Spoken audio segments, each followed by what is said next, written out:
This episode of The Rookie Hunter is sponsored by North Arm Knives. North Arm Knives are handcrafted and sold directly through a father and son team right here in British Columbia.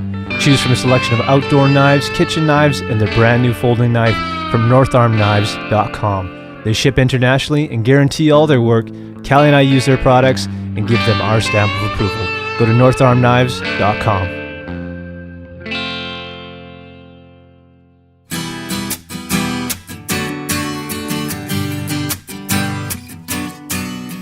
Hey guys, welcome to episode 60 of Rookie Hunter. This is a very special episode. This is another swap cast with Beyond the Kill. And we've got a solid group of guys from Backcountry Hunters and Anglers in the studio with us. So we hope you guys enjoy this one. They're up here along with Land Tawney, who is the president and CEO, former guest on the show, to do a tour of pint nights throughout the province in hopes of getting memberships up and just get to meet people and finding out what the issues are in each region. So by the time this comes out, they'll already have been in Cranbrook, Kelowna, Vancouver, but if you're in Prince George, they're going to be there on the 25th, and if you're in Whitehorse, they'll be there on the 26th. So don't miss out. Go out there and represent your region. Solid bunch of guys, and who doesn't want to go out and have a beer? The only thing I want to add to this intro is if you're not a member, I think you should become one. We're all members, and it's only $25. That's a case of beer. I think you can sacrifice one case of beer to become a member. All you have to do is head over to the website. It's pretty easy and quick to sign up. If you have questions, I think a lot of them will be answered in this episode, but this is a solid group that has done amazing things throughout North America, and we're very proud to be members of the organization that you're about to hear about. So sit back, relax, crack a cold beer, and enjoy episode 60 of Rookie Hunter with BHA.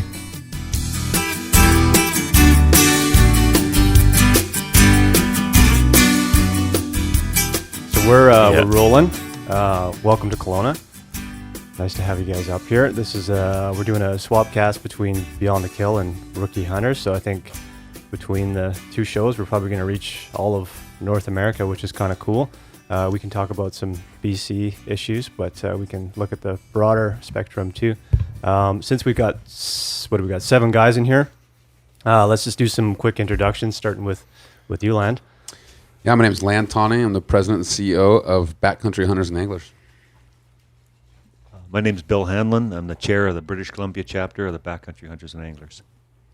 I'm Alan Duffy, Kootenay Region Chair for British Columbia Backcountry Hunters and Anglers. I'm Ty Stubblefield, and I'm the chapter coordinator for BHA and new chapter development. Perfect. Adam, we know who you are. Oh, I don't have to say anything. You can't say your No, I was actually searching for what I was going to say there, other than just I'm Adam from BC. How do you say your last name, Adam? Janke. Janke, not Jonky, Bill. Jank. It happens all the time. I've been called worse for sure. So what are you guys doing here? We're on a tour. You know, we've British Columbia chapter came on 4 years ago, and it's been about 3 years since I've been up here, I think. Yes. And so it was time. You know, it's about time for us to come back up, and we're doing pint nights. We had pint night in Cranbrook 2 nights ago. Went here in Kelowna last night, and then we're going to Vancouver tonight, and then I fly home. But then these gentlemen are going on. Where are you guys going? We're heading to Prince George for pint night on Friday night at the BX Pub, and then on to Whitehorse to hopefully encourage a Whitehorse or a Yukon chapter to get up and running. You're here to fire up the troops, kind of, I think. Yeah. No, it's great. Pint night was awesome last night. We had a good turnout. A lot of fun. And then, you guys are going to Vancouver today. Right. So you're going to have Filson storytelling. Yeah, I think, we started around a campfire in 2004. Yeah. And I think this idea of campfire and kind of sitting around and telling stories has probably been around since that first campfire was actually built. And so tomorrow night, we've got an absolute arsonist, and his name is Bill Hanlon, and he's going to be up on stage, and he's going to tell this story. He's going to light it on fire up there.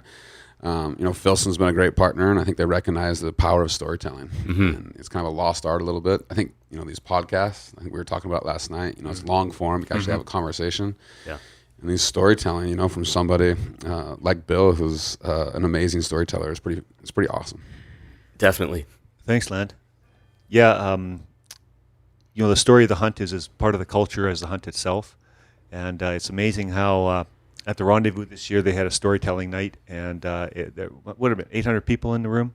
1,300. 1,300 people Wow. in the room, and you could hear a pin drop when these people are telling their story. So it's just it's very, you're just engaged. You're in the moment. It's like in the hunt, and when things are start to happen, that's what stories tell. That's what they capture that audience. Mm-hmm.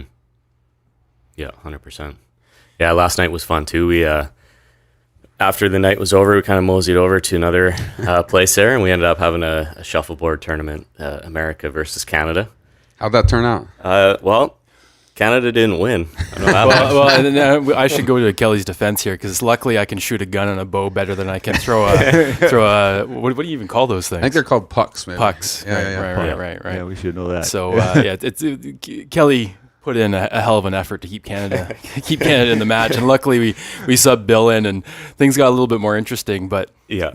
that damned American aggression won the day. That's for sure. It just seems to be a pickup team seems to be the flavor of the day. Yeah. There it Just is. like the Sunday Cup playoffs. It Oh, seems to there be, it is. Yeah. just a bunch of guys off the street. Yeah, it's a fun night. The demographic at the pint night was pretty good too. A lot of young folks there.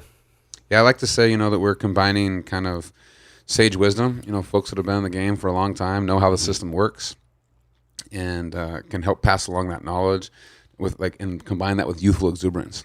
I think that youthful exuberance was there last night, and I think there's a lot of people, I think I said it last night, is BHA is made up of a bunch of doers, and there was a bunch of doers in that room and people wanting to do more, and that's why they showed up. And I think, while it could have been bigger, the quality last night was absolutely amazing. And the conversations that I had with multiple people, they were there for all the right reasons. Right. Sometimes people think, we're having a pint night and people just show up to have, a beer, which we do, but it's more about the conversations. And, I think pubs, bring people together, and we did that, I think, in spades last night. Well, and one of the things you touched on this, this combination of the youthful exuberance and sage wisdom last night, Landon, and I thought it was a great way to put things. And I hadn't really thought of it from that perspective because, obviously there's lots of great organizations out there doing good work, right? Whether that's Absolutely. species-specific work or regional work, whatever the case may be. And so, I feel, I know for me personally, as I kind of got more and more involved in this community and started to, essentially make decisions on where I wanted to, donate time or resources through memberships or life memberships, that sort of thing. It can kind of get tough, right? Well, shit. Yeah. I love elk. Let's put some money into elk. I love sheep. I love this. I love that. Right. Sure. And I know for a lot of that younger demographic, they look at some of these organizations and think, okay, yeah, I give my money, right? I join as a member in whatever capacity. But then what happens, right? And if they don't go to an annual convention, and they don't really pay attention to, say, the social feed, or they're on the email list for the organization, I don't think maybe like a high degree of confidence, it wouldn't be a fair way to put it, but that doer side of things, right? I think people wonder, what is this conservation money going into? Like, Sure. Where's the action, right? And the organizations do a lot of work and spend a lot of time and energy trying to share that, right? But there is, I think, not a bias, but a contingent of people that think, well, yeah, okay, that's run by, for lack of a better way to put it, the old guard, right? But at the same token, that younger demographic, I think, wonders, either what else can I do, or what are my options here, right? Other than just giving money, because they do want to get involved, right? But they don't see a place to sort of exert that energy, right? Yeah, and I think that's a good segue. Is that like you said, these organizations doing amazing work. That's Ducks Unlimited helping set aside wetland habitat, the Elk Foundation setting aside wintering habitat for elk. Kind of the list goes on, but they're not advocacy driven. And I think this idea, that we do advocacy, and then we do some hands, getting your hands dirty on the ground kind of stuff. But the majority of what we do is advocacy, and I think that provides an entry point right away. Like, you can get engaged right away, Right, and there's right. not this like pay your dues, and at some point you might be able to be part of the old guard. Mm-hmm. You could be part of that old guard right away, and I think that's something that's unique. And then again, we're not species specific, and we care about wild public lands and waters and wildlife, and that means something different to everybody. Mm-hmm. And I was showing Bill an email here a second ago about a guy down in Atlanta, this big, huge, metro center in the United States, one of the busiest airport in the United States. And he doesn't hunt or fish, but he likes what we're doing on public lands. And so he wants to become a member and wants to get engaged. And I think that just shows, again, that our doors are wide open. If you care about the same things we do, we don't care kind of what your background is like, come to the team. Yeah. Well, he read about us in Outside magazine. Backpacker magazine. I mean, that's, reaching into those demographics. And a part of what you're, talking about is the younger demographics, like not necessarily maybe even having the money to give as much, but just not knowing. And so that's something that we're really good about is educating and reaching out into those outside of our bubble, the hunting bubble and the fishing bubble. Like that's what we're really good at. Right. And conversations that we had last night with some other folks was a lot of new hunters coming to us because at the rendezvous is a pretty good example that energy that we have and the people that are there are very open-armed. Right. And we want to welcome new hunters into the fold, and we want to have these conversations with the non-hunters. And I think that's why we're really penetrating these people and welcome them into our camp. Did you say penetrating these people? I might have. Can we edit that out, please? I've been on the road for a week. Testing. And restart. That's what Ty's saying. What the heck were we talking about? It's a room full of guys when one wrong word completely derails the conversation. The Freudian slip. Yeah. Every logging truck that went by, Ty, look at the big wood.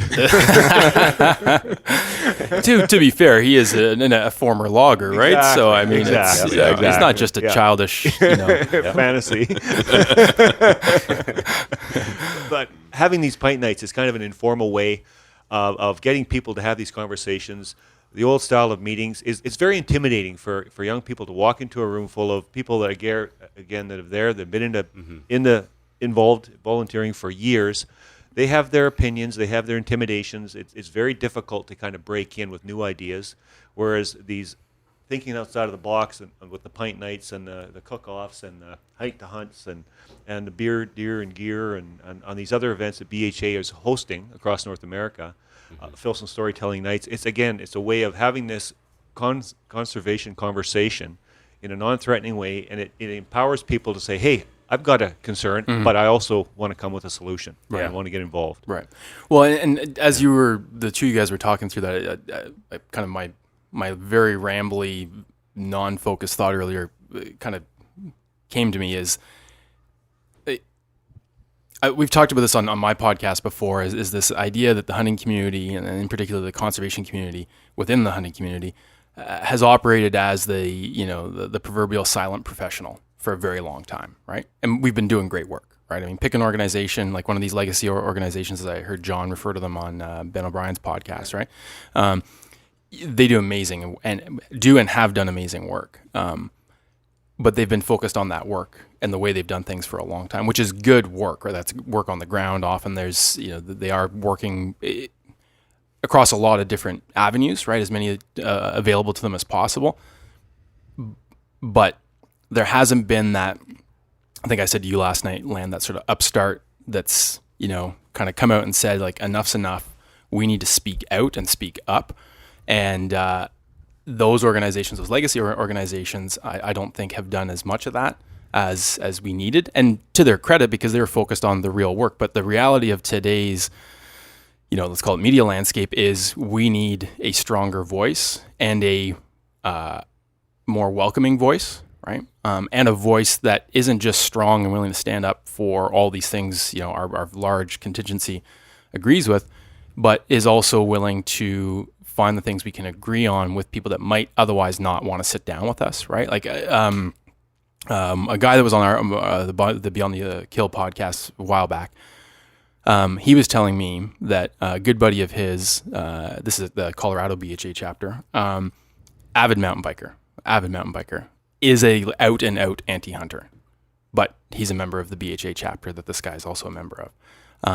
And I heard that, I'm like, wow, like where else do you hear that, right? And maybe there are people that are part of Wild Sheep Foundation or RMEF that are, let's say anti-hunters, but I don't think they're reaching out to those communities nearly as much as BHA seems to be. Yeah, I mean, and again, I think, the universal thing that ties us all together is this public land and public water. That those public lands and public water don't care how much money you made last year. They don't care who your parents are. We're all on the same playing field. That's unique in the world, and so here in North America, we have a different model. And I think, shame on us if we don't try to work together to try to figure out how to manage those lands. And is it going to be, if one entity gets exactly what they want, then another entity loses, right? And so there's this thing called compromise, and that word has become, kind of a dirty word, I think, that you're giving something up. Well, if I didn't compromise with my wife, I wouldn't be married to her, And I think any relationship you have, if you have a dude friend that you like going hunting with and you are the one that tells them what to do all the time, like, you're not going to go hunt with them again. So compromise is really a thing. I think it's like a lost art a little bit, and it's a way for people to come together. That doesn't mean you're going to give away the farm either. You got to stand up for what you believe in, but you got to be able to give a little. And I think that's BHA is trying to figure out those paths forward. And I think the BC chapter, we can talk about kind of like the table and the committee that you guys got going on, over in the Kootenays. I think that'd be a good idea. Go ahead, Al. Yeah, well, over in the Kootenays, we took that concept and went to the next level and approached those other organizations that are existing and have been very successful in the Kootenay region and done great work, and said, we need to come together and put any differences that we might have aside and go after the bigger picture, which is an overarching change or focus on wildlife in BC. And we got 350 people out to a meeting. Wow. And everybody wrote their own. There was 5 different organizations wrote their own speech, but the theme was consistent through every speech, and I think it was a very, very strong message. Yeah, I think even at a local level, like with the fish and game clubs, I think this point came up. Somebody asked a question last night, but I think some of those fish and game clubs do a good job of, bringing in some new recruits and like making it accessible. But I think overall, it's very intimidating for a non-hunting person to go to a fish and game club. At least like that's how we felt. I think some people have never shot a firearm, and now they're going to like a shooting range to go to a fish and game club to sit around, and all these people have been there for 20, 30 years, right? It's just an intimidating environment. So I think that would help too, just for those fish and game clubs to really try to, open their arms and bring in some young recruits, maybe do some more events, or, there's got to be a way to get more people involved with that. But yeah, definitely need some young blood. Yeah, and I think that's the demographic that we're starting to, that BHA is showing their meteoric growth with, is the next generation. They've connected on how the next generation communicates. There still requires the existing generation and the past generations to move forward with that history. I mean, that history is important to us. I mean, it's all part of, we need to celebrate that history. It makes the more you know about where the North American wildlife model came from and why we have the wildlife and the wild places we have today, enriches your hunt when you're actually on the ground, or your fishing experience when you're actually out in the field. And to get that next generation to step up and not just be participants, but to actually be active and actually be advocates. That's the difference that we're trying to bring to the table. Like our good friend Randy Newberg said, he says, conservation advocacy is extremely uncomfortable, it's very difficult, and it's very time consuming. And those are 3 tough things for people to kind of create a comfort level with, to be able to step into a public, kind of debate and put their hands up and start looking above the trenches and start taking on some of these challenges. And I think that's what these podcasts are able to do, connect to that next generation. Our social media campaign, how BHA is able to connect with that. And like we mentioned earlier, the 2 demographics that we're seeing is, and it's across all the chapters, and really noticeable at the rendezvous, is that we have a lot of professionals that worked in resource management or wildlife management or fisheries or with the Forest Service or with industry and within their environmental departments, etc. They're now retiring, or they're kind of released from what their constraints were within their employment, and they still have a passion and a lot to give, and that knowledge on how the system works, and they're able to pass that on, and the BHA is able to connect and pass that on through social media, through these modern ways of communication, to that next generation and empower them. And I think that's what's making these pint nights such a easy way of getting people to say, hey, yeah, they find us. You know, it's people searching for something where they can contribute. Right. You guys were rattling off some numbers as far as growth goes for BHA. Sure. It's pretty impressive. So maybe just rattle some of those off. Yeah. So world headquarters, kind of the parent organization, I guess, is that sometimes we talk about. Last year at this time we had 10,000 members, and right now we have 21,000 members. That's awesome. And we've been doubling every year for the last 4 years, and that has all been word of mouth. Like we're just gonna do our first direct mail. I think we sent it out this last week to see how that kind of works, just to test it, because we want to try to get out to people maybe that we're not talking to right now. But man, that word of mouth has been absolutely crazy, and so that gives us, our retention rate right now with membership is 85%, which is kind of unheard of in our space. And again, that's conversations and one-on-one kind of, and a lot of touch points. When you come to something like a pint night or a storytelling night, like you have an experience, and you really, and you walk away from that. So I think that's that membership growth. When I first started 5 years ago, we had 2 half-time employees. So I like to say we had 1 employee, and that was the second full-time employee. Right. Now we have 28, and that 28, I want soldiers on the ground. And so what they're trying to do is go out, and really do what kind of Ty's doing, but actually in those areas and be chapter coordinators. And so the majority of our staff then is out in the field. Right. And I think what that does is it provides energy, and it also with volunteers sometimes you need somebody to follow up on things. And I think that's what staff is doing, and then it also kind of makes sure that we're kind of our organization is a grassroots organization, but we also have this focus on public lands, public waters, and public wildlife, and trying to make sure that they stay within those kind of constraints. That's it's a narrow niche, but there's a lot of things within that. Yeah. And so that's what the chapter coordinators are for. I give you another number. So 2 years ago, we decided to start some college clubs. We looked at colleges, and there were some folks that were working with colleges, but not really in a robust way, especially in the advocacy space. And so we went out and found some money to hire a kid. His name's Sawyer Connolly, and the best looking guy in conservation, I think, besides Ty Stubblefield. And we wanted to have 4 college clubs after 2 years. We have 40 right now after 2.5 years. Wow. So we had to hire somebody else, to help service these clubs, and they're just blowing up. And we were just in Washington, D.C. last week, and 10 of these kids came out, from different colleges across the country. And they're fired up, and I've been going out there for a long time, and so it kind of loses its luster to me. And to see their eyes just, expand and get wide open, it's just a cool thing. And that's, I think, the important thing, Bill touched on it, is that know your history so you appreciate it kind of more when you're out in the woods. Right.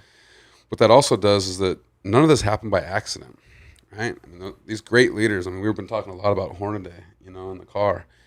Without Hornaday, what do we have? Without Roosevelt, what do we have? There's all these people, and those are the people the names of. And there's plenty of people you don't know the names of that played a role. Mm-hmm. And so now, if we want to carry on this legacy, it's up to us to step up. And, I think once you start telling about that legacy and people learn about it, then they want to protect and promote it. And so to me, those are some of the numbers. Our budget's growing by the day. When I first started, it was $500,000. Now it's $5 million. We're putting all that money out to people in the ground. Mm-hmm. Hardly any of that. I think it's 6% of that is used for administration. Wow. And so we're getting that out on the ground, and it's advocacy. And sometimes that's hard to understand. It's not as easy as an acre. Hey, we just bought this acre for elk habitat, but it has long-term effects. Yeah. And so you have to be involved in that. And if you're not, those big decisions get made. And I like to say, if you're not at the table, you're on the menu. Yeah. And so we have to be at the table. Yeah, absolutely. Yeah. No, and I think just with the way information is shared today, right? And going forward, this will likely not change. It is, and this is a sad thing to say, but it is insufficient to only focus on an on the ground effort, right? That's of course where the advocacy we want it to end up, right? But to kind of stick our heads in the sand and say that, we're just going to do our job that we've done for 20, 30, 50 years, in this landscape, it's not sufficient. I mean, the grizzly bear decision here in BC is proof positive, right? That if we had a more organized group of people to push back against this, we might have stood a chance to avoid that decision. Right or wrong, time will tell. But the point being that I think that was a really clear example of the need for what BHA does and other organizations needing to focus more efforts on advocacy as well. I mean, their changes are happening, but like that as a primary action item has never been more important in my opinion. Mm-hmm. Yeah, we didn't mention the numbers. Like I forgot one. When you talk about like the membership numbers for a British Columbia chapter. Well, for British Columbia for sure, and it's mirroring the BHA National, and that is we've doubled our membership in just this year alone. Wow! So it's kind of and that's on the backs of these pint nights. We've had pint nights in Trail now. We've had pint nights in the Lower Mainland. So we have 3 established tables so far in British Columbia. One is the East Kootenay, which Al is the chair of the Kootenay chair. One in the West Kootenay, Andrew Van Vliet is kind of the lead on that chair, on that committee. And then down in Region 2, down in Vancouver, is Mark Robichaud. And again, he's really taken charge down there, and Jeff Chan and Tome Jasic, they seem to be the ones stepping up and kind of getting people organized. And they have, we got a recent email talking how to move the political dial. And again, so those are the kind of things that they're engaged in. They're trying to stay within kind of the mission of the Backcountry Hunters and Anglers, not get too diluted, not get too burned out, and very tech savvy, very connected. So again, this is how we're starting to expand, starting to get the word out. And BC chapter is, I think we're hoping by the end of this pint night tour to hopefully break 500 members by the end of the year. That's kind of our, kind of an unwritten goal, but we're talking about it. As soon as you say it, it's I was just going to say, it there might now. not be written, Now but it's all over now. Yeah, I'll hold it's you out there accountable now. to that. So, sorry, Alan, were you going to say something? Oh, you go ahead. I was going to ask because I'm as curious about this as I'm sure other people are, but obviously the public land quote unquote issue has been quite the topic down in the lower 48. What are the key differences between how you guys advocate and operate in the U.S. versus here? Because we do, I mean, it's public land, yes, but there are differences to how things are conducted. So I'd be really curious to know how, like from a BC perspective, how things are run differently. And like last night, Land, you were saying that this isn't like commandments aren't given from on high, and then the chapters, et cetera, go and execute on that. Everything it flows up, right? So I'd love to hear you guys explain sort of how that relationship works, and what from a BC perspective, how it's a little bit more maybe unique or different to what people might think of in a given state. Yeah, good questions, Adam. Wow. In terms of where BHA came from, right from the beginning, there was about 8 members, probably about 5 or 6 years ago. Not very many members in British Columbia. Like Land mentioned, from the rendezvous, there was members from every state and 7 Canadian provinces and territories. So again, it's starting to show that, yet not all of them are kind of involved in chapters in British Columbia, Alberta, etc. We got a call from Holly Endersby at the time, and they had seen this cluster of BC membership, so they called us up and said, hey, you have enough people, are you interested in forming our first international chapter? So it's been the intent of BHA from the beginning that to be a North American-wide influence.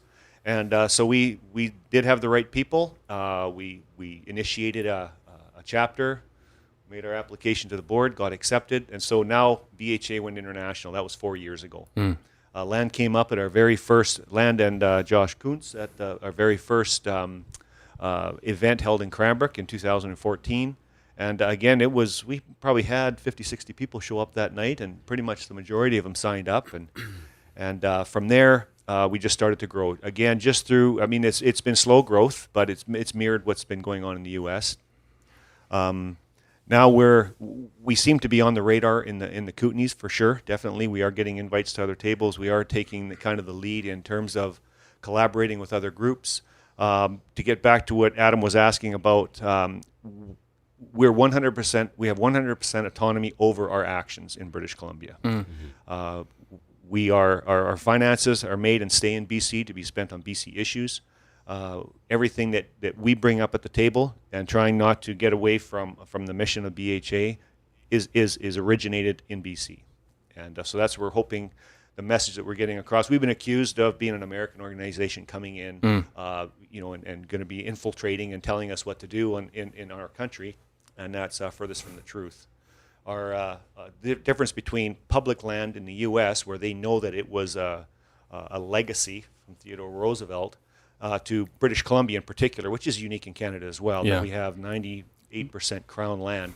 We take it for granted in BC. Oh, absolutely. But it's always going to be that way. But someday it might not be. And again, even today, we know that the government is selling off parcels, or they are putting commercial recreation tenures over our landscapes. So it's another way of losing that sustainable public use of our wild lands to commercial ventures, or to industrialization, or to whatever is going to diminish the ability for that land to sustain wildlife, into the future. Yeah, I was listening to Randy Newberg's TED Talk. I'm sure you guys have seen it, but he was talking about the public land experiment in the States. So it kind of had a beginning, and it could have an end, right? It all depends on the value that society puts on that experiment, and same in Canada too. So I think it just after you watch that, you kind of have a good mindset of, it's about our value. And one of our sales pitches from the beginning was that, or one of our rationales for joining BHA is, whatever happens in the U.S. happens in Canada, usually about 10 years later. The U.S. has 10 times more people, 10 times more issues, 10 times more advocates than we do in Canada.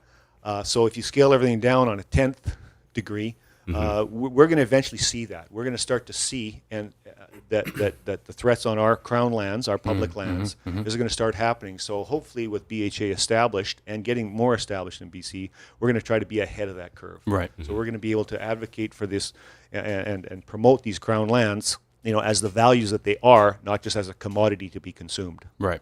I think, back, just to reiterate on your question about kind of how we run things at BHA, is that we're a grassroots organization. And so at a national level, our job is to amplify the voice of those folks on the ground.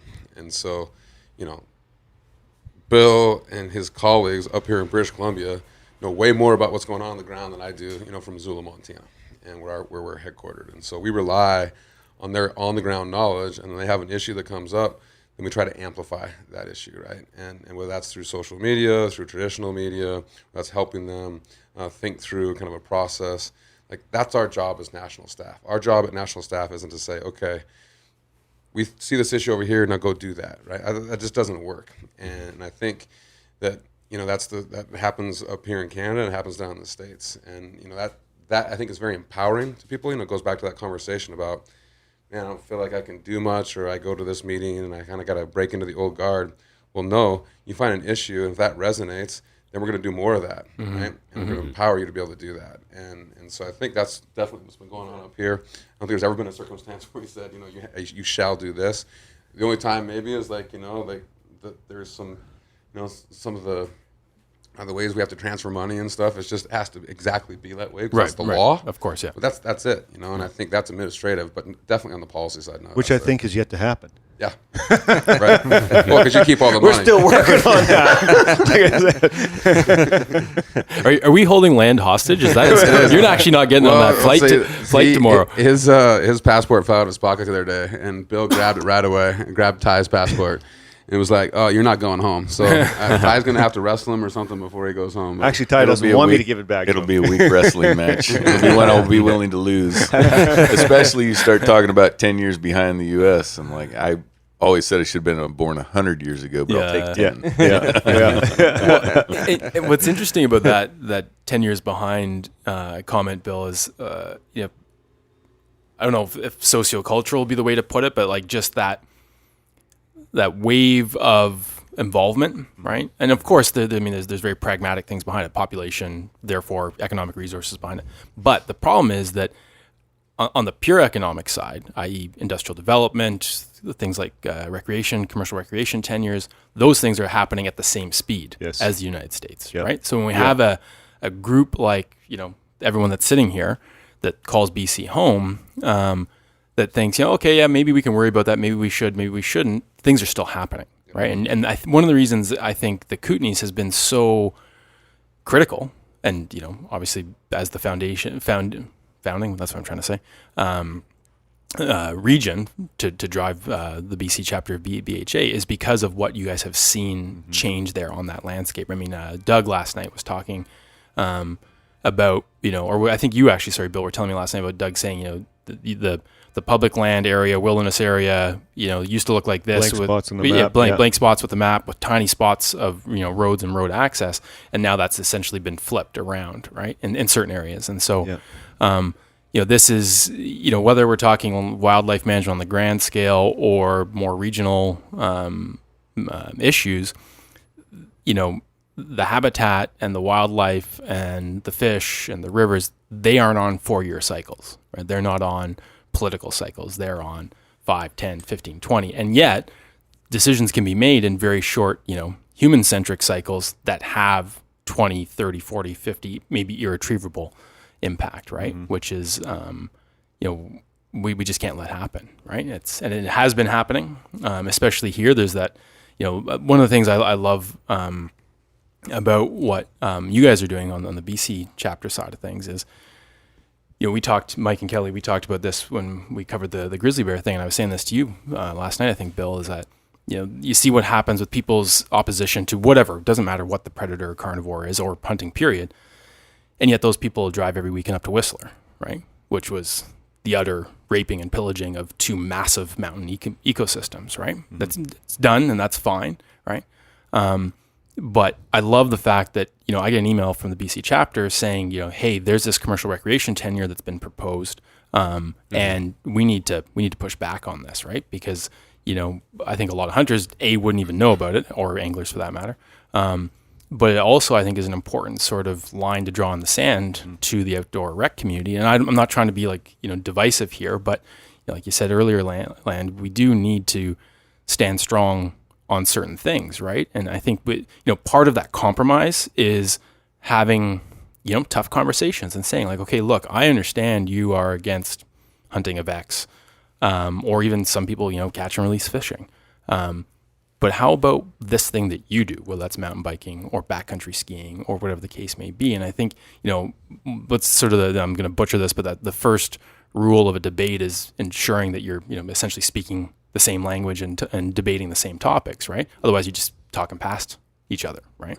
So it made me so happy and give me such hope for what can be done here when I see you guys bring up things like that, because I think it just goes over a lot of people's heads, both in the hunting and angling community and the outdoor rec community, right? Yeah, I think, and in that circumstance, we're not making any more wild places, right? And we should try to make sure protect and promote those places. I mean, those are places that provide the challenge and the solitude and the solace.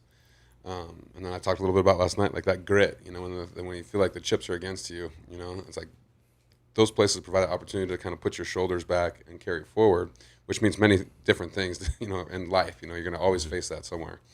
And so I think in the case of this tenure, it's like, these are very special places that we're not going to, make anymore. And so we appreciate that you want to go, get flown in a helicopter and then mountain bike down, but just not here, like find other places to do that. And I think that's part of that conversation, right? Like appreciating kind of why they want to be there, and the experiences that they want to have, but then also talking about what the impact is going to be to the wildlife up there. You think about the goats and the bighorn sheep and the wolverines and all these animals that need these kind of big, wide open spaces and need to have, some separation, especially during the winter, like those are places you should probably stay away from.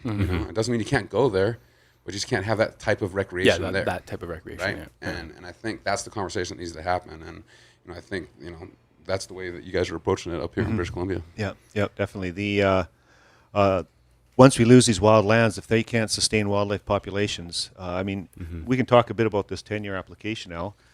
In terms of just what they're proposing to do over 700 square kilometers.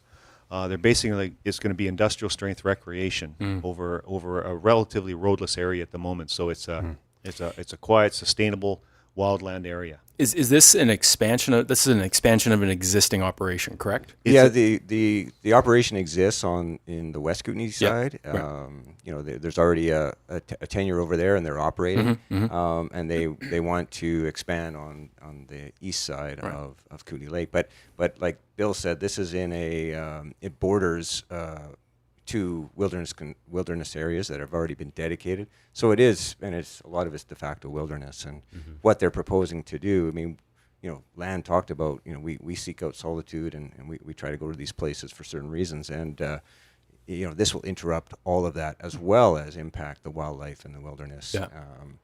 33 kilometers of Developed trails in the Alpine. And like you say, I'm not against what those guys want to do, but perhaps there's a better place to do it. And what we're worried about is, if this happens, then what's the next step, and where does this go, and how do we pull this back? Well, and the thing that gets me a little bit riled up about this sort of thing is, like, there doesn't seem to be sort of on the general level, i.e., the people that want to engage in these sort of activities, and then the hunting and angling community. And that's not to say that we don't look at it as you guys are and say, like, hey, hold on here. But if you think about this from a cost benefit perspective, right? So, like, what are they gaining in this expansion? Money, obviously, which fine. Everyone's got a business, not everyone, but people have businesses to run. But I mean, if you own a heli ski operation or a cat operation, you have, unless global warming goes, the mass event way that some people think it will, you have an infinitely renewable resource, right? You have fresh tracks available every year, if not every day, right? Depending on the snow conditions. So yeah, you can add capacity, some lodges, maybe, fire another however many people through your operation in a given year. But like, what's really being added there other than money and capacity? And then what's being taken away, right? And if you talk about the alpine trails, and then we put that through the lens of people saying, well, they're against all predator hunting. Well, we all know what wolves and other large predators do when they are given easy transit ways, right? And so it's I don't want to spend a whole bunch of time on this, or I don't want to kind of hijack the conversation on that topic, but I just think like this is a critical piece of the conversation, because it is something that we can engage with the outdoor recreation community on, and engage in a what's the word I'm looking for there? I was going to say compromising way, but just speak their language, but also show them what we stand for, and it gives an opportunity, I think, to really open up the conversation around this whole broad conservation thing, right? This is caribou habitat too, right? Yeah, this is identified caribou habitat in some of the endangered herds. So some of what they propose is not exactly in the defined caribou habitat, but caribou don't know the line in the sand. So it's like the wolves in Yellowstone didn't know that there was a border to Yellowstone. Yeah, right? that's exactly the same concept, and that's what we're worried about, and obviously the other herds of goats and wolverines and grizzly bears.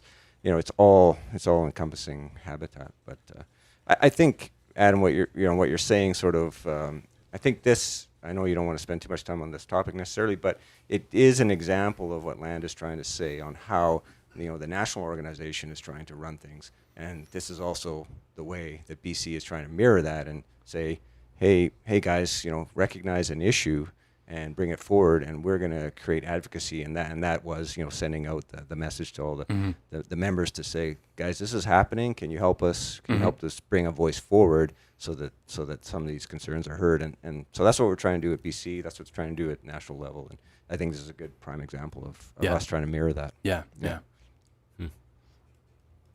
Let's chat about the rendezvous. It sounds like we missed a damn good one this year, and we had hoped to make, all three of us were trying to pull it together, but it just didn't happen. So I think we got to sign something today saying that we're coming next year.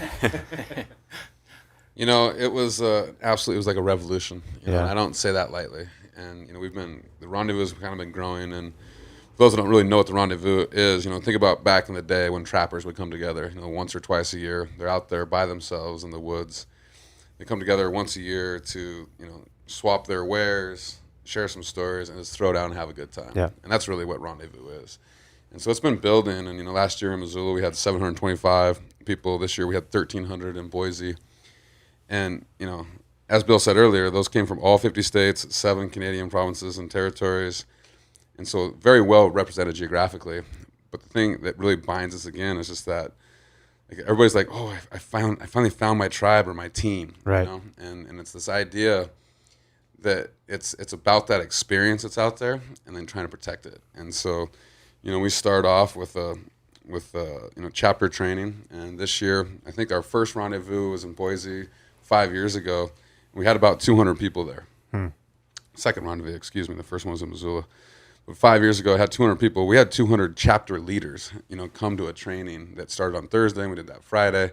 And so that, to me, these are people that, we had a question and answers period. And the level of acumen in that room about issues, about how to get engaged, and the questions they were asking, these are the best of the best people. They know what's going on the ground. And we followed that up that night with a brew fest. And the brew fest, I think, had 5,000 people at it. We had both Republican and Democratic candidates for governor show up because they knew that was a crowd that they had to be at. And they were overwhelmed with how many people were there. So that was kind of one of those throwdown good times. That night we did our first ever public landowner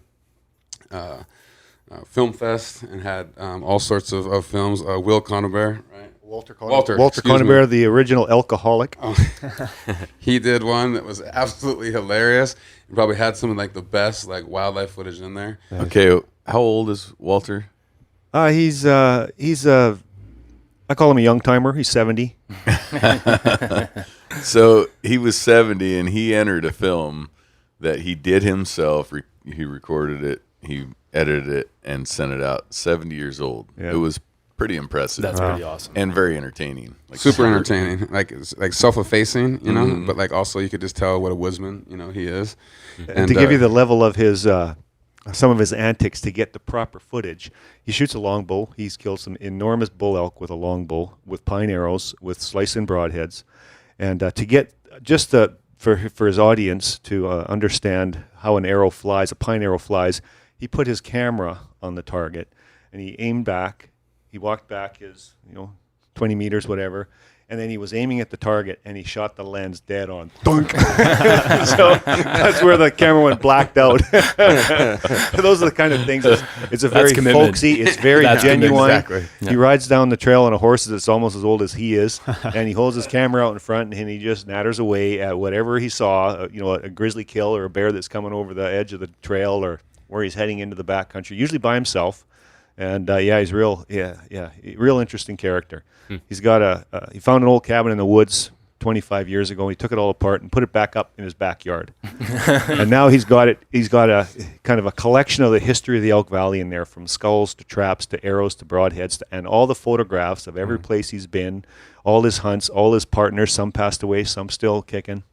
And you're one of those. And then I'm one of the ones that have still kicking. Still kicking. Okay. And when you're there, you have he's put a concoction together, and I won't explain what it does to you, but he calls it grizzly piss. So you have to be indoctrinated in his cabin with a shot of grizzly piss. Oh, no. And Is that the treat you were referencing last night? You're like, I got something for you guys. No, those were complete strangers. Yeah. So someday, hopefully, you'll get a chance to meet the alcoholic. Yeah, that's our plug for Walter. Nice. But I'll say, so that was something new that we tried this year, which we're always trying to do at BHA, is keep things fresh. Yeah. And so that was something new. There's a lot of funny stuff. There was a lot of kind of serious stuff, but a very good smattering of the opportunities that happen on public lands and waters. And the next morning, then we start with our hike to hunt, and I'll have Ty talk about that because I didn't wake up early that morning, but Ty definitely did. So talk about what that was. So that was actually a culmination of a year-long process, which derived from my desire to sheep hunt in Montana on one of those limiteds. And Land and I talk about this all the time. I have the desire to want to get in shape, but not always the drive. And so... What are you saying? And so last year I knew that if I had got more people involved, I'd be more accountable. And we'd show up at the trailhead and we'd go hiking. I wanted to get in shape. And as this built, like it started growing, and last year, like there was lots of other people doing this. You know, Brian Call, Gritty Bowman, those guys were doing it, and I started doing it there in Missoula, and then we have all these chapter folks around the nation that want to do the same thing, and so we just kind of start building this community.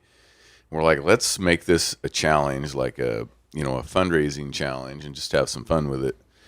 And so last year we raised about $13,000, and we had about 300 people participate. Wow. And we took 3 or 4 weeks to put it together and organize it and make it happen. So we didn't have much media on it or anything like that. And so this year we're more organized, got a better plan. It's going to be a lot more fun, and we've teamed up with Under Armour, Stone Glacier, Leupold, Wilderness Athlete, and Onyx Maps. Yeah. And so it kind of launched at Rendezvous. And so Saturday morning after Brewfest, that ended at a very, very late night, there was talks amongst the group that there was 2 and 3 o'clock mornings when folks got back to their hotel room. We got on the bus at 6 and shuttled people to a trailhead and hiked. It was about a mile and a half, mile and 3/4 to the top of this. It's called Table Rock there out of Boise. There was 150, 200 people show up for that. About a half dozen pukers, and it was Were awesome. you one of them? I wasn't one of them. I wasn't one of them. I have been in the past, but not that day. So it was awesome to see that kind of dedication and those kind of people, with grit, and it was just a really good feeling to know those folks, sacrificed their morning to get up, and that's one thing about like exercising, being fit. Like a lot of times when that alarm clock goes off, you just want to smash it. Mm-hmm. But once you go and do the work, you feel you don't have no regrets, Yeah. Well, and doing it in a, sorry to cut you off, Ty, but doing it in a group setting, right? There's that, almost obligation, right? Yeah. To the group, the accountability. Thanks, Glenn. That's the word I was looking for. That's massive for a lot of people, right? That's absolutely critical for a lot of people, and to mobilize that many people and get them doing that, especially after a late night, is no small thing. Like that's a big part of it, right? And that's another example of why all of us sitting here and in theory everyone listening to this loves what we do, right? Is that it checks almost every box you need it to check, right? The break from the busy, fast-paced life, so the mental side, wonderful. The physical side, as you were just talking about, Ty, wonderful. The ability to give back, right? That altruistic side of things, obviously that's necessary, but people, let's admit that feels good as well, right? And people want to get involved in that sort of stuff, right? And so obviously it just shows how you guys are just, really teasing out the threads of every layer of why this stuff means so much to us, right? It's awesome. It's awesome. And on the note of Rendezvous, and I don't mean to jump ahead on you, but as Mike was saying, we talked about going, wanted to go, and just various reasons couldn't make it happen. Won't happen again. Hold me to it. And I had regrets, right? Because I know every year it gets bigger, right? I know a lot of people that go, and I hear every year it's just better and better and better. But I was kind of over it, and then I saw that Yvonne Chouinard came, and spoke, and I won't drop the F-bomb because this isn't technically only my podcast. You're welcome to.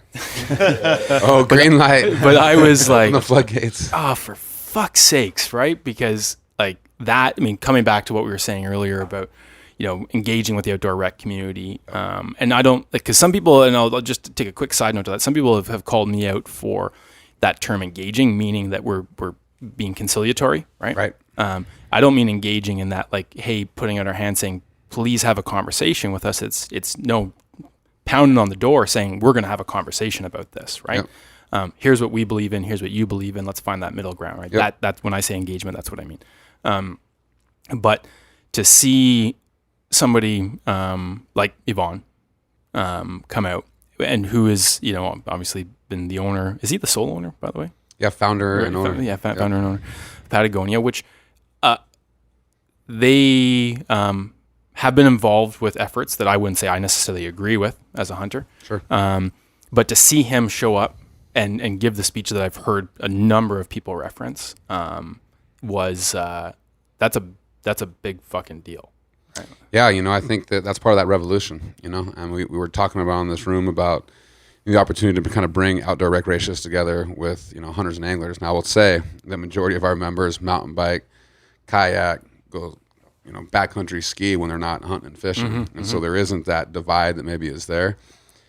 But I think you're right. Like, we're not going to agree on everything, but let's find the things that we can agree on. And, Yvon Chouinard's been around for a long time, and I think he's been a leader within the outdoor space. And whether that's, his 1% for the planet that he started way back in the day, or, getting the outdoor retailer show out of Utah, down in the States, because Utah is where kind of all these bad kind of public lands kind of ideas come from. So he's been a leader in that space. And so for him to get up on stage, I was, kind of nervous about what's the reception going to be. There's preconceived notions about the way somebody is, and he gets up there and there's this instant, people like, sometimes you see a standing ovation, like, well, somebody stands up in front of you, well, I better stand up, It's like this instant thing. Yeah, there's that sort of like, it's like peeling a Band-Aid off of a hairy leg. It's a real slow, right. Pockets of people. This was using that same analogy. Yeah, it was like the rip-off, right? Like, it was just like instantaneous. And, that energy in that room, and to watch that happen and have him get up there. And, one of the first things he says, like, this is the most amazing group of people I've ever seen. And I think he's looking at that, the demographics that are in that room, about, I'd say 3/4 of that room was 40 and younger. And then that's combined again with that sage wisdom, which he, he's represents up in that years. And so I think he sees that. And then he goes on to tell these stories, about growing up and hunting birds and twisting their heads off, like after an oil spill, like there was like a bunch of birds, and like want to make sure they don't suffer. And I teach that to his kids. And I won't tell the whole story because we'll release it here soon. But I mean, it's just amazing. He connected with everybody in that room. Everybody in that room could identify with him about, you don't want animals to suffer, and then what you kill, you eat. And he told stories about that. And, to me, and I think you're exactly right, Adam. Like, we're not going to agree on everything, and if we let the things that we don't agree on divide us, then we're going to continue to get the shaft. But this idea of this revolution is that all these people that are in that room are buying into this idea that we need to work together, and with that comes power. And I think whether that's having a conversation, the more that you have shared experiences and trust, then you can have those tougher conversations. Yeah. And so having him there, was amazing. And then you close out. I mean, you got Remy Warren that starts the whole thing, which is, his story. These are all going to get rolled out, and people will get to watch these. But his story is absolutely crazy. And then you end up with Stephen and Alan on the bookend after that. He ties the whole thing together. And Steve's story, had a little bit of his grizzly bear attack in it. Or I guess run-in. It wasn't really an attack. It was like a run-in with a grizzly bear. And then, kind of tied it all back to the death of his father and kind of this big old tree. And again, I'm not going to tell the whole thing. But just tied it all together, and so to have those different kind of perspectives in that room, and to have that shared understanding and shared appreciation for the things that we all love, that's the part that I think is a revolution. And we're trying to keep the rendezvous, this family, and we're building this family, and as our family grows, like that changes, that intimacy changes, and maybe this last year was the absolute perfect kind of crescendo of that. But, we're never going to say no to anybody. And so is that going to be 2,000 next year? I don't know. But it's the right kind of people. You stop anybody in that room, and it's somebody that you want to have a conversation with. Like, there's nobody that I'm like, oh, man, I got to stop talking to you, And so I think those are the quality. These are the best of the best. And they're paying to come from, again, I think we have people come from Nova Scotia. That's a long ways away from Boise, Idaho. We had a couple drive up from Florida, people are coming there because they really feel part of something, because they are, this is not, we're not, like, it's not a bait and switch, like, hey, come be a part of this grassroots organization, and then we're going to tell you what to do. They get there and they're empowered, and we didn't talk about is that we had an awards ceremony at lunch, which is always, this amazing way to celebrate amazing people. And we actually have an award winner right here in the room with us, and it's Bill Hanlon. And Bill got the Aldo Leopold Award, and really I think it was a big surprise to him, and it's quite an honor. And what you try to celebrate people, but to tell their story too. You want to say thank you to them, but you also want to inspire other people. That Bill, he's just an average dude, that likes getting after it out in the woods. I would say much more than average, but like, you know, I was just gonna say I saw some pictures last night, Bill, that put you above average. But his terms background, of, you know, it's not like I mean, he's come to all this like really naturally, and so to be able to celebrate him there, I think was absolutely amazing, and so that lunch was great. And then, you know, the last thing I will say, and I'll stop yabbering, but is this thing that we're doing is called a wild game cook-off, and so our chapters from all over North America come together, and we started this last year, and last year it actually started 2 years ago. 2 years ago, yeah. Why don't you talk about, because you like 2015. this is like you didn't MC this year, which you should have. No offense, JR. Yeah, there was only 300 things going on at the same time. That's true, and you had to hike the hunt that morning. Yeah, I emceed the storytelling night, so there was some preparation for that, so I had to bail out of the Where wild he game mispronounced cook-off, Yvonne Chenard's name twice. but not once but twice, and not the same thing, not the same way 2 times. Because he realized that he'd done it, and then he screwed up even worse. I think my favorite was the introduction of Remy Warren when I introduced him and brought him on stage. He was the first storyteller, and I said, you know, Remy really likes a really good backcountry suck fest. And, you know, the words didn't come out right. And we all kind of knew what he meant, right? Like, you know, like when the chips are against you, you know, and that's like some of the best times, you know, and like you're being challenged, but it didn't come off like that. It didn't come out right. The whole crowd was And then like, the whole crowd lost it, and then I tried fixing it, and like everything I said after that just made it worse. But yeah, so the Wild Game Cook-Off, it started real organically. You know, chapters were doing this potluck style, and they were doing like little competitions, and then that's just morphed into like kind of a national competition at a rendezvous. And this year we had 15 chapters and competing against each other, and we had to break it up into 2 shifts. And there was, I don't know how many people were out there, like, because we had it where the Brewfest was in the center of this big pavilion, and it was open to the public, like the public could walk through.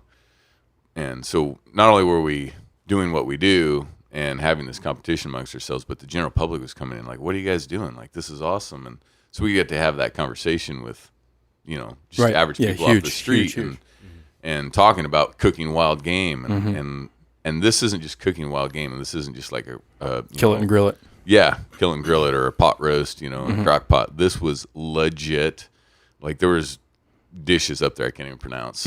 And so these people are the best of the best when it comes to, you know, their culinary expertise. And who won? I'm gonna need help remembering all the judges, but Stephen Ranella, Randy Newberg, Anthony Licata, yeah, who's with Field and Stream, like an outdoor lab. yeah, and then Anthony and they were kind of together. Oh, and Colin Kearns, yeah, and so those guys were the judges. And they got to eat it. Like, that's one of the things I need to make an executive decision next year and just be like, no, I get to eat.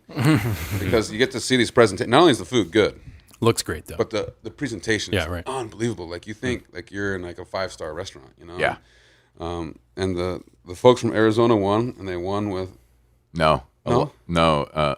Oh yeah. Arizona won. Yeah. I was thinking Alaska. took Oregon won second. last year, and I Yeah. know that's where you're from, and like that your daughter was involved. And like, you know, like you have a little bias, but they won with desert bighorn sheep balls.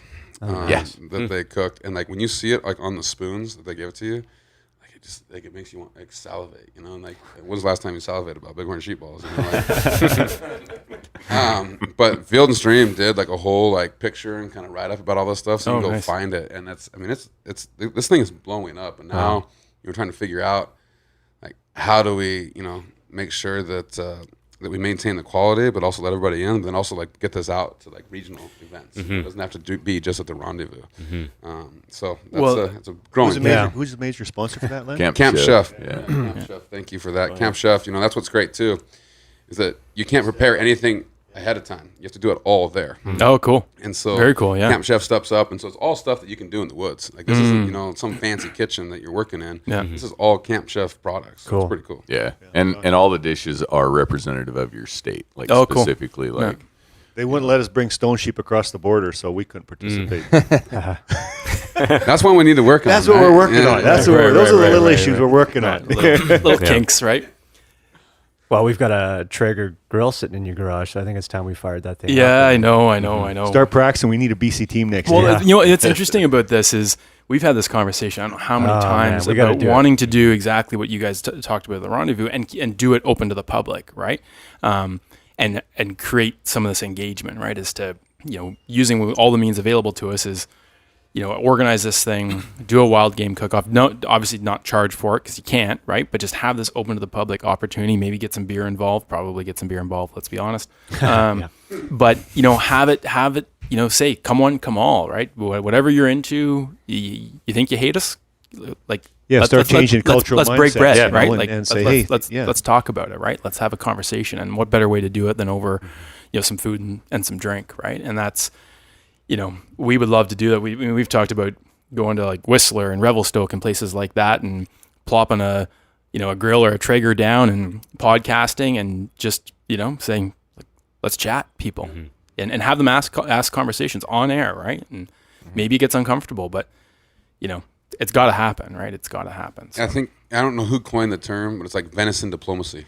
Venison diplomacy. You know, Yeah. and it's like, and people, they don't, you know, a lot of times they've had wild game too, and somebody's overcooked it. So they're like, "Oh, wild game, it's super gamey." And I'm like, anytime I hear that, I'm like, "Well, it just wasn't cooked right." Yeah. You know? It was either overcooked or they just didn't, did something wrong. It wasn't taken care of, maybe. And so that idea that you can, food and beer have been bringing people together, since, Yeah. And it also throughout helps the paint ages. that picture from field to table. Yeah, And absolutely. just the respect for that animal. No, and its habitat, not only when it's alive, but after we've killed it, and then we're bringing it home because it is, again, a sustainable resource if we look after the land to feed our families. So that seems to be the whole omnivore movement right now, and again, changing societal mindset. Yeah. You know, that hunting is not good. Yeah. Well, and I think one of the things that we struggle against, like in our community, is this. Maybe it's too strong a word, but the sort of the dehumanization of the hunter, right? Is that they're kind of demonized as this, you know, killer, right? Yeah, we're killers, ideally, but you know, what you get on the phone, or you see on Facebook, or you hear from somebody. You know, it's the old telephone game, right? It just gets chopped up and misconstrued. And even like these podcast forums, right? Like these are great opportunities to have long form discussions, but a person still has to go and find it, right? Whereas in these, you know, in-person events, whether it's a pub night or something like a cook-off or something like that, or just a come one, come all sort of barbecue, when you're looking somebody in the eye and you're talking to them and you're like, wow, this person isn't a complete yahoo, right? And you can see the passion for what they do, and that's combined with the respect and the food that's you know, prepared. It's pretty hard for a person to be, you know, like, oh, that person's an a-hole, right? Maybe they'll feel that anyways, right? But the chances of that, of you know, a real connection being made, and you talked to Land about, you know, building trust and rapport and that sort of stuff, the chances are just so much higher, right? You know, that kind of segues into kind of another part of our mission statement. That's the, you know, hunting and fair chase. And I think Land has I don't know if we can even mention it, but some of our, you know, conservation heroes like Jim Posowitz, and how we bring him into, and his writings, his 4 books now. 5. I was talking to 5 my books. daughter this morning. Well, She reminded me there was another yeah, one called Taking a Bullet. Taking a Bullet for Conservation. Yeah, there's a little story on Theodore Roosevelt. And again, celebrating those conservation heroes and their writings, and their writings on hunting ethics and the history of hunting. And yeah, it's again, it morphs into hunting and fair chase. Yeah, I would say that, you know, Ty described kind of how that kind of Camp Chef kind of cook-off came about, right? And Wild Game Cook-Off brought to you by Camp Chef. Sorry about that. But like, we're very entrepreneurial here at BHA. You know, we find something that people start doing, and we try to, you know, throw that at the wall. And if it sticks, we do more of it. And then if that sticks, then we like scale it up. If it doesn't stick, then we either tweak it or we throw it away. But we're constantly trying to do new things. And, you know, whether that's like the Public Landowner Film Fest that we talked about earlier, the Brew Fest, these pint nights, you know, we're trying different things all the time. Now, not everything works, but when it does work, we do more of it. And I think that's a spirit, you know, that's kind of throughout BHA. and one that I think permeates down into the the volunteers, and it definitely is there at staff. And that no idea is a bad idea. Let's try it, And I think I've been a part of organizations where you plan for a year, and then all of a sudden, by the time you're planning after that year, like the whole landscape has changed. And I don't want that to sound like we're not planning and doing things thoughtfully at BHA, but we're also trying to be just really on the cusp of things, And I think that provides some energy because stuff is new and it's different. And I think that attracts a lot of people. And so I think that's, just something I'd like to bring up to this conversation is that that's who we are at BHA. And so when you think about wanting to do that here, we've done some of that. We can tell you kind of what has worked for us. But then at the same time, it's up to you guys to do that here, and figure out there's different things, different nuances to that. But my advice is just do.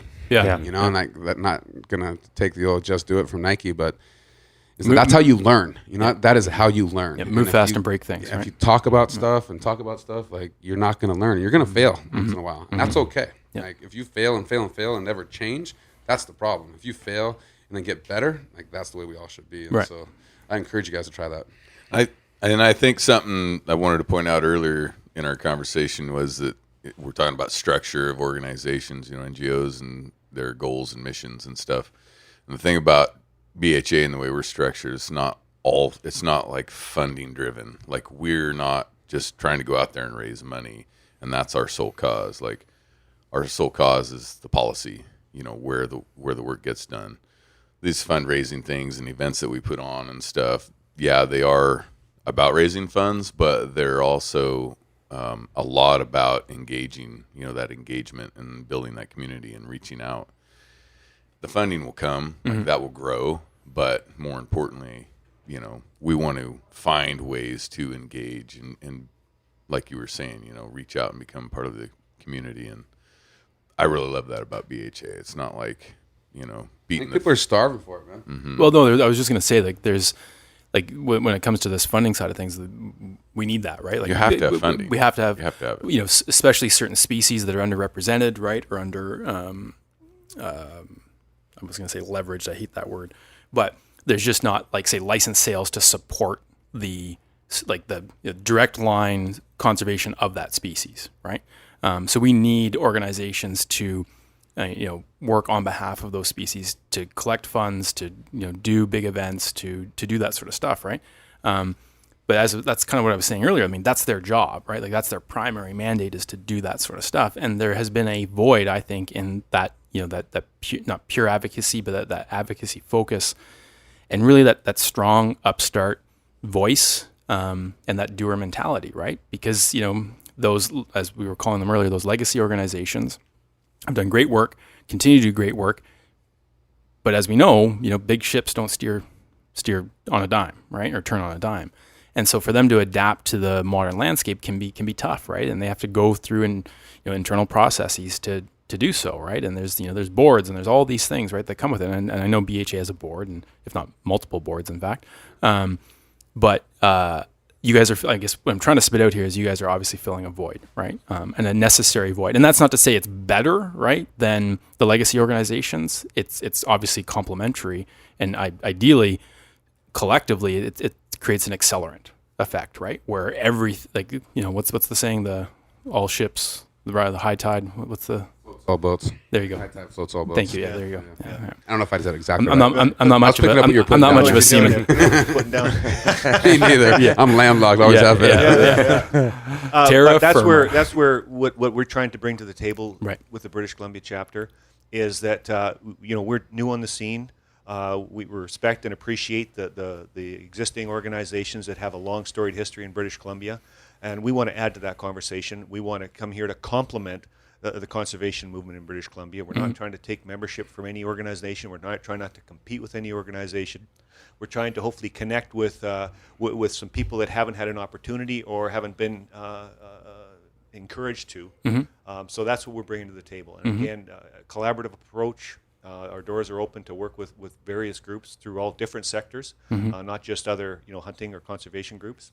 And so that's why we brought Backcountry Hunters and Anglers to BC, is to fill that void. Cool. Awesome.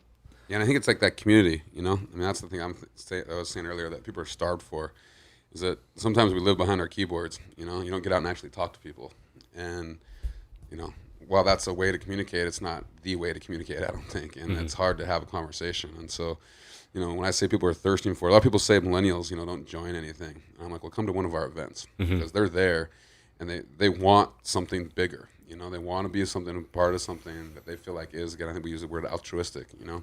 And so I think we're providing that opportunity, and we're doing that in BC. We're doing that all over the world. So when I say the world headquarters in Missoula, you know, we've got members now in Australia and over in Europe. And I think bringing up Europe, those members that are in Europe understand what we have and what they don't have. Right. You know, like it's the king's game over there. And, you know, we all live like kings here, meaning that we all own it. You know, the wildlife belongs to us, the public lands. It's such a unique, different system. And so, you know, when they've either recreated here or they have a dream of coming here, you know, and like they just see that opportunity where they don't have to be looking over their shoulder and worried about, you know, somebody grabbing them and saying, hey, you can't be here, you know. So that community, though, I think it's really what the heart is of what BHA is. Very cool. That article in the last journal from the fellow that immigrated from the UK to the US was right on that. Yeah, right on that. Just pointed that out very, very well. Hunting rabbits in the hedgerows between the estates. Yeah, and then coming over here and seeing what we have in North America. Yeah, it kind of blows your mind. Yeah. So you guys got to hit the road here pretty quick. We usually like to end off on a hunting story. And Bill, last night you told me about your first hunt, actually your first 2 hunts, which I think is going to make a few guys mad. So maybe just tell us how that all went down. I think every one of his hunts probably makes us all mad. I didn't get into hunting until after I graduated from university. I don't want to tell you what I hunted before then, but whoa.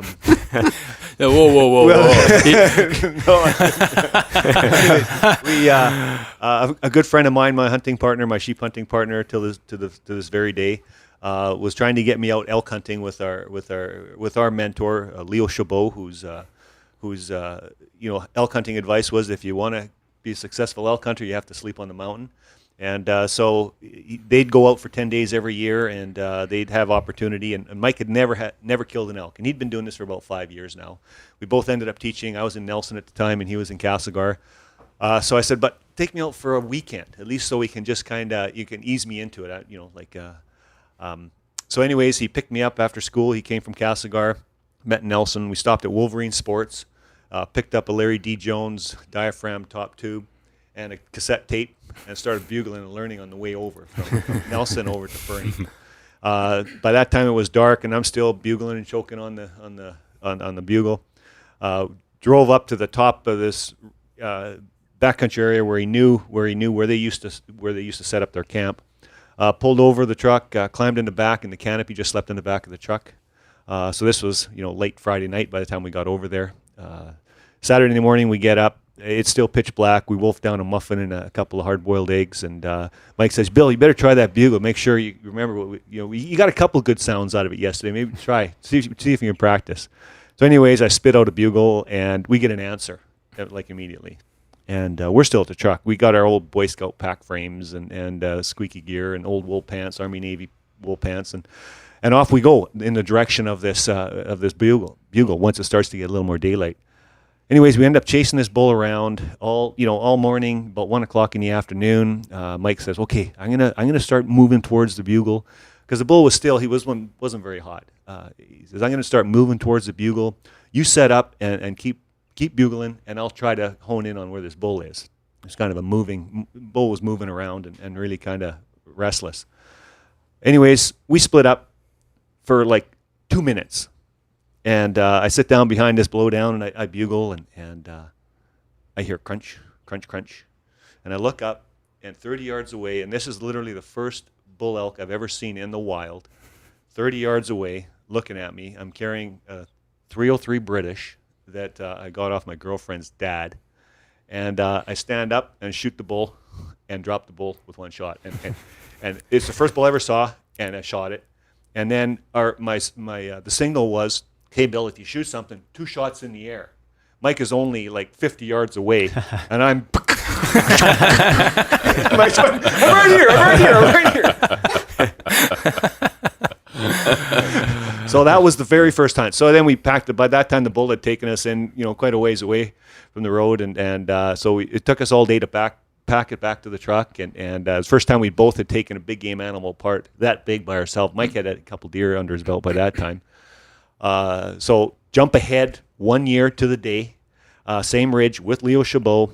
We pack up our big sleeping bags and stuff, and we sleep on the ridge. And we'd bumped some elk on the way up that night, and we got up on the ridge. We set up our camp. We didn't have a tent or anything. We just kind of slept under the stars. So in the morning, Leo says, okay, Mike, you go that way, because that's where we saw the elk, because Mike still hadn't killed a bull yet. Bill, you go down the ridge, and I'll kind of watch over these meadows, and we'll see what's moving. So anyway, so a year to the day, on the same ridge, I'm walking down the ridge top, rifle on my shoulder, same 303 British, and I hear crunch, crunch, crunch, crunch. And I look out, and here's a 5x5 bull elk walking down the ridge towards me. Bang, second shot, boom, second bull, second day. So after that, I'd moved to the Elk Valley. I started teaching high school in Elkford, and I was hooked. My dad never hunted a day in his life. He says, I've never owned a gun. I've never owned a horse. I don't know what the hell happened to this kid. But those are my first 2 hunting stories ever, and I've been hooked ever since. Nice. Wow. Awesome. Good Cool. stuff. Before we wrap up, anything you guys want to add? The thing I'll add is that you guys need to work on your shuffleboard skills, and we'll be coming back. We'll definitely have a rematch. Yep.